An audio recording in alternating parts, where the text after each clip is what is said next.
Steve Muller. I've been a member of the club now for 8 or 9 years. I've really enjoyed it, and I was asked to give a clinic. I've done a lot of work for Bill Eberly as far as these structures are going to go on his layout. The most recent one I've done is he's now given me train cars to do, but I haven't done any weathering on that yet. I don't know if he wants weathering done on it. No, okay, good. But anyway, this is some of the stuff I've recently completed, and I'll talk a little bit about it when we start talking about weathering. But thanks. I started at an early age. At about 4 or 5 years old, my sister got me a plastic model of F90 and glued that thing together, glue everywhere.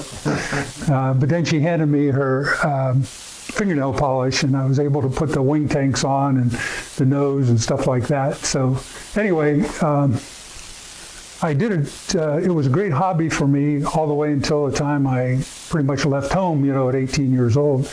And then the hobby left while I was, in my career. But about, 20 years ago, I picked it back up. I started making model ships, wooden kits.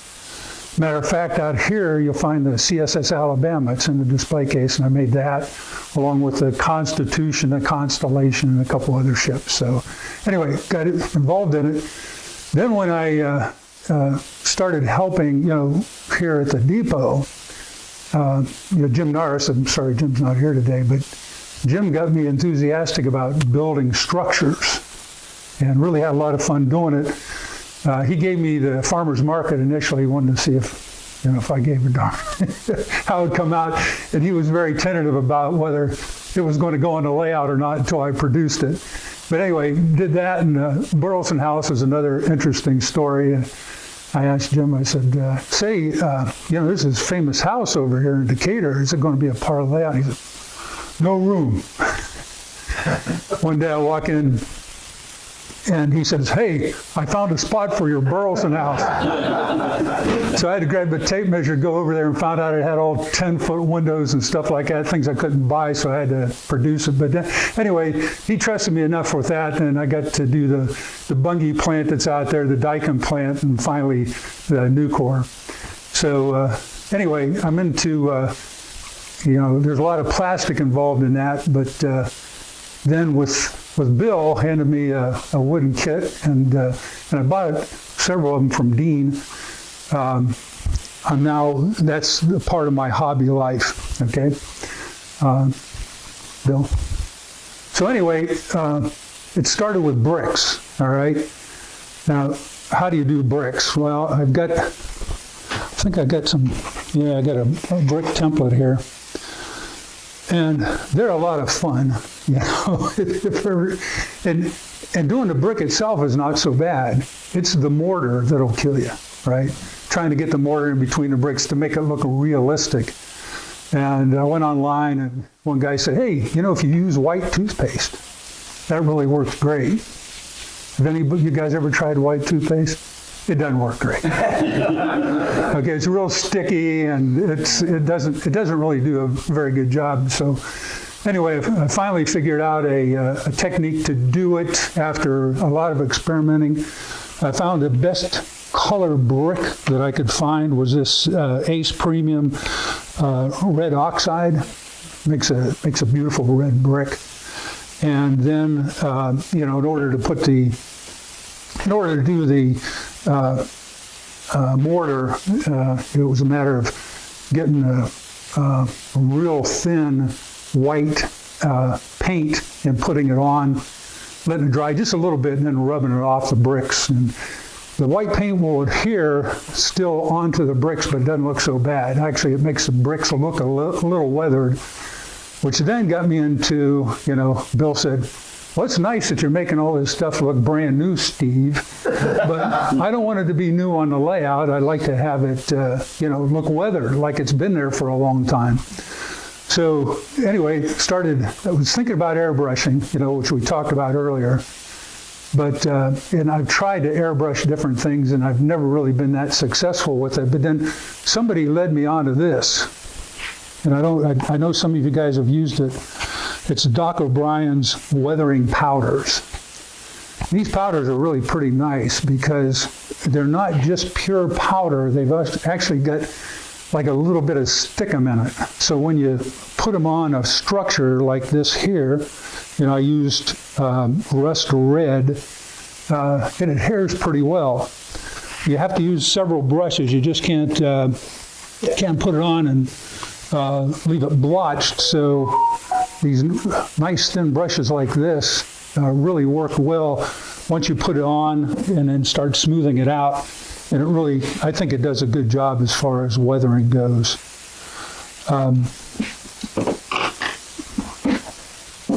Okay, well, that was bricks. I think I'm on my next slide already. Yeah.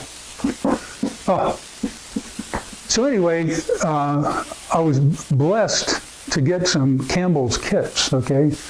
Again, Dean sold us a couple at a great price, okay? Like $20 a piece for a Campbell's kit is wonderful, right? I think I've put together 3 of them so far, and I think I have 5 more to do. The ones, by the way, the ones Bill doesn't want, after I put them together, but he's been pretty good about wanting them all. But if his layouts get so saturated, I plan on still putting them together and then put them up for auction here, see who would like to have them, and then we'll put the money into our treasury. But anyway, Campbell's Kits recommends something called Floquil paint.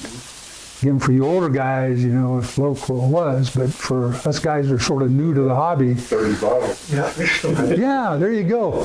Well, so anyway, these Campbell's Kits talk about use Floquil, number 27, and you go, well, what the heck is that? Well, at the depot, just hanging around here, I found this book, right? Painting Miniatures. It's all, and it was done by this company, and inside it had a Floquil color chart. Yeah. So I could go to this thing, find out and try to do a matching color. And so anyways, one of the benefits of hanging around the depot here that you come across cool stuff like that. And by the way, if anybody would like to borrow, use this, you're more than welcome to do it. I was experimenting with a lot of different paints, and I found out that for me, water-based paints just work the best because, like I said, particularly like doing a model like this, a lot of different parts. And with water-based paint, I can just sit there and put a dab of paint in, mix a lot of water with it, thin it out, and then do just one part of the structure, and then continue on. And if I want to change colors, it's a lot easier, and I can keep the project going rather than have to stop, clean brushes and stuff like that. With water-based, it's clean them and go. And a lot of times, it doesn't even matter if the brush is dirty or not. Oh, by the way, creosote. Again, one of the benefits of doing a lot of these different kits. In one of the kits, it talked about how you can make your own creosote. Now, see, I've always wanted to have creosote, but everybody said, no, Muller, it's a carcinogen. You use it, you're going to die. Right? So anyway, I've got, if anybody needs creosote, I've got more than I'll ever use. If you'd like to make your own, here's a bottle of India ink along with alcohol, put them together, and it really does a great job. I mean, when you put it on your wood, it looks just like, the regular creosote. Okay, Bill. So I've already talked about the weathering powders. They really do work best, especially if you have a plastic model. You have to paint the surface, you have to hit it with a clear, unless you're, painting at a different color, because it's flat. Yeah, matte. Yeah, matte. Yeah. It's like dull coat. Yeah. Just like dull coat. Yeah. So and usually I haven't done it with these models here, but they also recommend with this guy here, Doc recommends that when you're finished, that you hit it with the matte finish again. Yeah. Okay, go over it. Seal it. Yeah, to try to seal it up. But most of the layouts, it's like the layout I have at home. It sort of self-weathers in the fact that dust collects on things, what have you. So I think the dust just probably makes it even a little bit more realistic. Okay, Bill? All right, so anyway, that was my spiel on weathering. Now I've got some other things I'd like to chat about. The types of glue that I use, and I discovered some really cool tools over at Hobby Lobby. And I don't know if you guys have ever used these before, but they're a real soft tip, and you can see some of them already have glue stuck on them, right? Well, the cool thing about it is the glue comes right off. And so when you have to, here you go. The film did not think. Yeah, so when you go to, glue something, you got to get up close to it, and you don't want a whole big dab, especially if you're using like a wood glue like this. You can go ahead and, here you go, in case you guys want to see it. Yeah. So they're, They look like great paintbrushes, but they're actually yeah, like you say, and there's some glue already on some of them, and you just, flicks it right off, yeah. Let's see, different types of glue. I use this quite a bit. When I got a whole lot of stuff to do, I'll go ahead and Elmer's doesn't show at all. This Tester's cement for metal and wood. It dries pretty quick. I use it a lot to put stuff together. I've recently discovered this. That's E6000. You want it to stay bonded forever? This stuff does it. I mean, it takes a while for it to dry, but once it does, and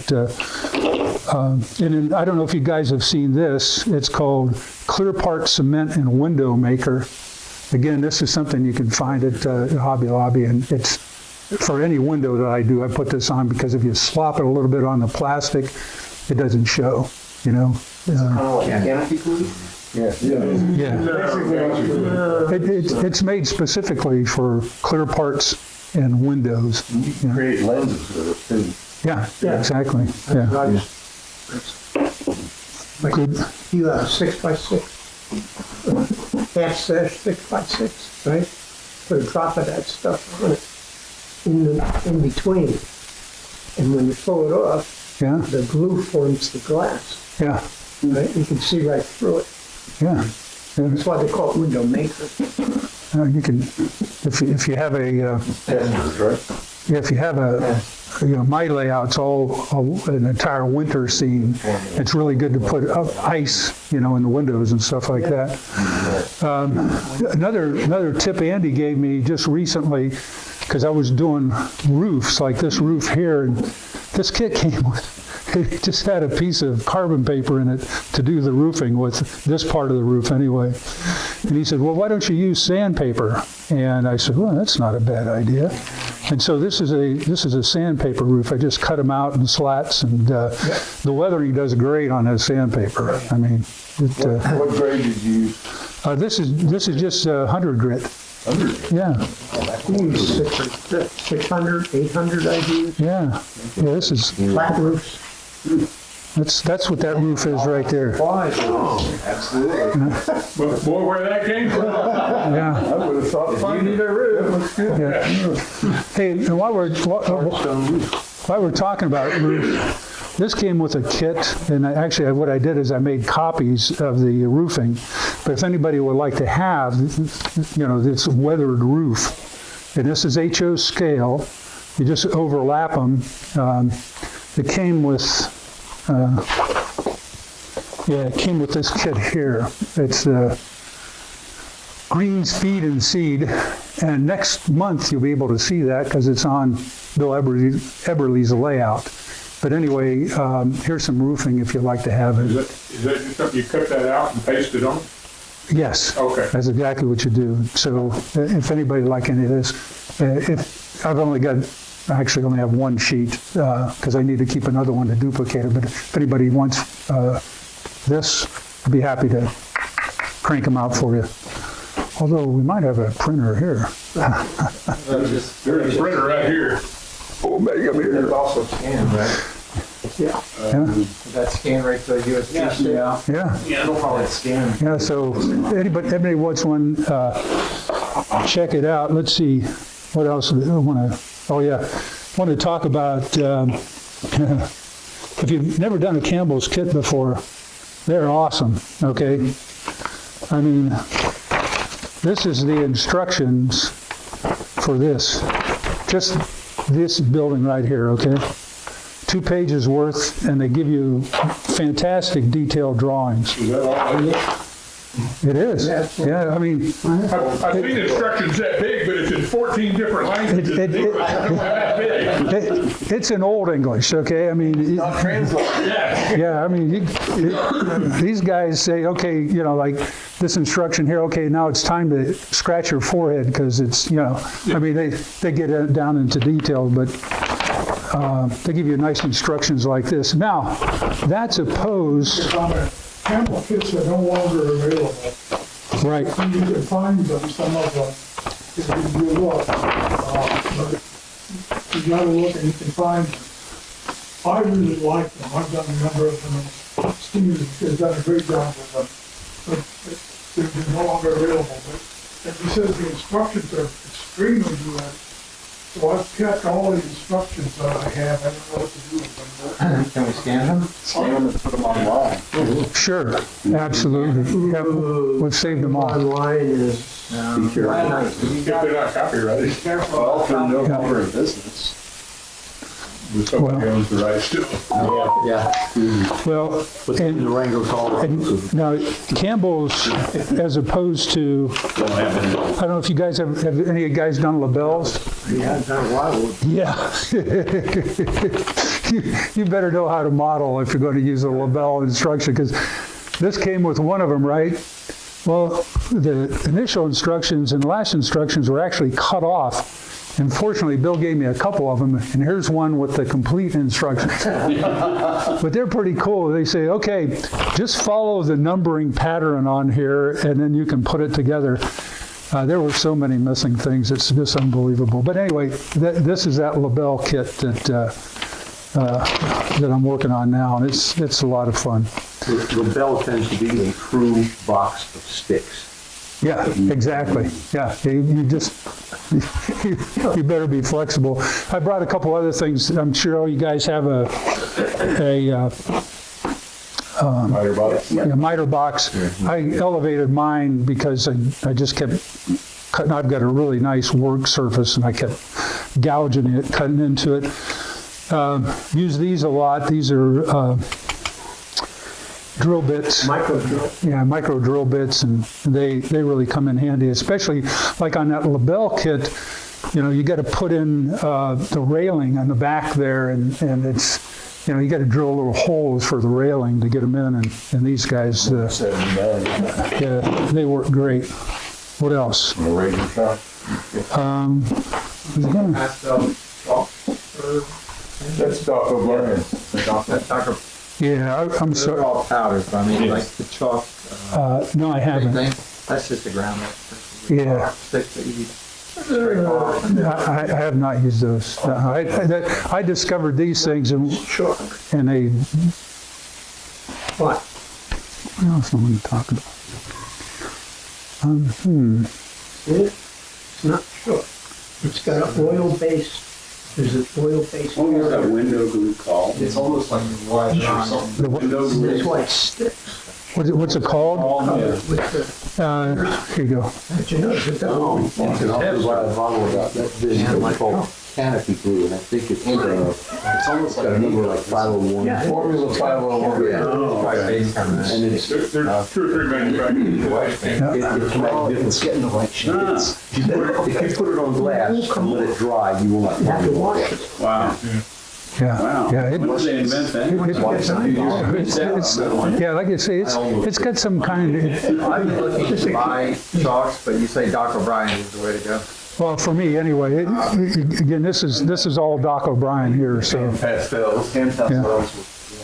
Yeah. At Hobby Lobby, There's you another buy a whole set of I think sticks. it's, no, that's it. question. Quarter by quarter, quarter inch square. I think I Another covered it. thing you can use, and I saw the guy do the clinic on it, The oil. is makeup. Just spray it off. Just Yeah. scrape it off, and mix it. Whatever color But you you're limited to a lot of skin tone. Yeah. Yeah. He did do it with makeup. And it's Look, this has got some interesting colors, like it's got a blue. These greens aren't bad because you can do mold with those. But then what Doc says is to highlight things, start off putting white down. And I've tried that. It doesn't work that great for me. But Doc came with his own instructions on, how to get things done. So this kit costs about $35 if anybody's thinking about buying it. But But like anything else, it's gotta be a YouTube video. yeah. canopy glue. Yep. It was all over for Anybody have any questions? If not, we'll, I just have a comment. okay. On my miter box, what I did was on the bottom, I put a very, very thin sheet, and I think it's 3/64, as thin as you can get it fast with. You put it on the bottom because when you're sawing and you get through your stuff, you got your steel saw is grinding on that aluminum. Yeah, Oh, yeah. yeah. So the wood bottom on it helps Keeps it from dulling. keeps it from dulling up. Well, okay, so you just glue it in the ridges here, huh? Yep. That's a good idea. Goes Yeah, right in. yeah. Yeah, because mine's probably getting dull because you're right, the last cut is, Yeah, yeah. Yeah, then you get tear out on the bottom. but I go ahead. man. The other thing is for keeping your saw sharp, right? Every once in a while, I take all my different widths of saws, okay, just the blades themselves, right? And you put it in a flat tray and just mix half vinegar, half water, and you leave it there, and the vinegar will etch the edges of the saw and keep it sharp. Wow, how about that? Half vinegar, half water? Residue. Okay, White vinegar, all right. not apple cider. Yeah, white vinegar thinned out, like Andy was saying, was also an original method of weathering the Campbell corrugated roofs. Yep. Okay, And a guy with a PhD in chemical around, in chemistry, Wayne Westlowski is the guy that created that. And then he added a little bit more acid, and it developed holes that look Right. absolutely perfect. Yeah, because the vinegar is a light acid. Yeah. You're making a light acid. That's why you Yeah, clean your it's only- windows. The stuff you get in the store, plain vinegar is about 5% acetic acid. 6%. You can get 6%, you can get 30%, but for agricultural uses, but be careful with 30%, because that's for your skin. yeah. If you're not careful. Well, there's a household, and then there's, it's not called commercial, it's something else. Industrial. Well, you can buy it like at Lowe's and Home Depot. That Yes. vinegar there is a heavier percentage. Yeah, you can also in get- a grocery store. Yeah, Ace Hardware actually has a sign out front that says vinegar 30% or something like that. You know, But 30 is pretty, A lot of people use it for weed cover. Oh, okay. you can get it at the county co-op. Yep. Just like I say, wear gloves and be careful with it, because that stuff, at that strength, it can burn. so before you paint metal, this is like household, right? Before you paint metal around the house, it always has a residue on it. And one thing that gives cleaner is 50/50 water and vinegar. You wipe it all down, then you have to rinse it off really good. But if you let it set out for 10 minutes, you might actually start oxidizing again. So as soon as you get it cleaned off, you dry it real well. Yep. Keep the oxidation from starting. And then you prime on that, like a Rust-Oleum prime, and you'd be amazed at how well the paint will stick to your fence posts or ornaments. Yeah. You just don't put the 30% on your spinach. I got, Burn all the way down. Good if it was. Yeah. How do you get liquid spinach? your roofing material there and all that. Yes. You can get, people go on to a stationery store, they get something around 20-pound paper for your copiers, all right? Well, you can also get a reading of what's called India paper, right? India paper is like 4-pound paper. It's almost flimsy, but it will go through your printer. What's nice about it is when you print on that, okay? You know, the plastic corrugated stuff that you can buy, corrugated roof. Yeah. This stuff is so thin, right, that you can, that stuff that's printed on the India paper, it will sink right down into the groove. Yeah. So, So you apply it to the corrugated. yeah, you apply it in this very thin, so you can print on whatever you want, even writing. So, Yeah. let's say you printed the whole roof like this, and made individual sheets, you know, overlapping corrugated sheets, and then paint a sign on it, weather it in your paint program, and then print that on this very thin India paper, right? And then apply that to your plastic corrugated That medium or whatever. Well, that's probably why this came with a piece of carbon paper in it, you know, because it was just a little flimsy little carbon paper, and that was supposed to be the roofing for that. So, you know, those kind of things. All right, well, thank you, man. Go ahead, one more. Okay, one other thing on your bricks, okay? Yeah, What I do with those sheets is I paint them white, okay? yeah, And then I use a roller, yep, I use a roller from, it's a printer's roller that's, no, it's like, almost like a pad printer. It's so soft, right?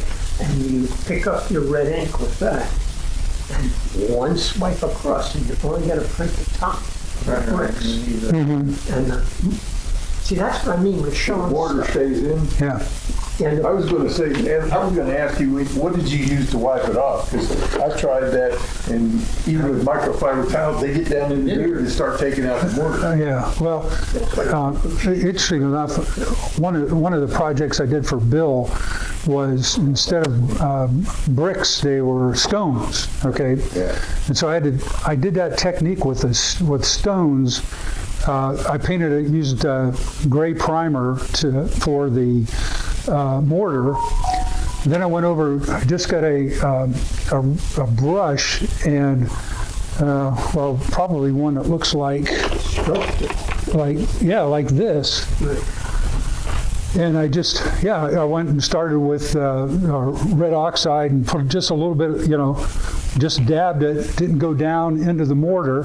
Then I used another color. I ended up using 5 or 6 different colors. And by the time I was done, it looked pretty much like stones. And that's that shed, the engine house. the engine house. So anyway, next month you can take a look at that technique when you go to his house. Okay? One thing I learned about 50 years ago, what color is weathering? Yeah, it's just it. depends on where you live. A lot of whatever you want, gray, black, brown, Yeah. white. Exactly. The thing is, you'll see light colored weathering on dark surfaces, and you'll see dark colored weathering on light surfaces. And which way does weathering go? Does it come from the bottom up or the top down? Top down most. Yeah. A lot of it, get on the ends of the It's car. both. It comes from the splash of the wheels. Yeah, the bottom end it can be splashed. It is both. It depends on what's causing the weathering. That's right. Rust will start almost anywhere. But if you look at old cars, corrugated, Yeah. it will start at the top around joints that will work down. On steam locomotives, it's really easy because they tend to be dark colors and it comes up. If you really want to see what can happen to it, take a look at a cab forward after it's come through the mountains down to San Bernardino, and you'll see that if the weathering will start on the tender and it'll get lighter as it comes down. That's because if you get condensation on the outside, it starts picking up all of the sand, all of the dust and dirt that's around it. And as the water level comes down, there's less moisture on the outside, and it always collects at the bottom. Yep, yep. And the wheels will do the same thing. But to me, it's all about observation. Like, if you want to see this roof, go down Jordan Lane, and there's a corrugated steel. It looks just like this. I mean, it is rusted beyond belief. Okay, but it's still there, and actually the building's being used. But so I do the same thing. Like when I was working on the Burleson house, right? Well, I put it together and looked at it and said, something's wrong. You know, if I look at a regular house, I look at this, and what the heck? We didn't have any curtains in the windows, right? So I went and made little curtains, man, it made all the difference in the world as far as making that model look like that house sitting over there, right, that has curtains in it. So anyway, that observation is That's exactly what you want to do. The observation. Always start with the picture. And you have to be careful because even though locomotives weather the same, they weather differently. Yeah. It's like looking at a coal mine in West Virginia. They all look the same, but they're all different. There's a building in Birmingham, by the Rose Corporation, that actually is steel that rusted in place, and that becomes the outer surface of this building. And it's all kind of a browny reddish looking color, but the whole building is even, except for the rain streaks. It's like the modern architectural power poles that are made out of the metal, and they rust naturally. So you have to look at it, is it brand new, or is it about 10 years later when it's got a pretty much final coat on it? Yeah. Or is it in between? Okay. But the observation is probably the most important thing you can do. Yeah. Well, thank you. If anybody's got anything, I'll make more copies of this. Anybody need any creosote? You know, happy to share. Bring a bottle. Well, what I was going to do is I'm going to let you take, you can take that and just get it back to me because I'm not planning on creosoting anything in the near future, right? What you did with the creosote was on a bridge that you did for me. Yeah. And it looks great, just to the side. Thank you. All right. Check it out for that.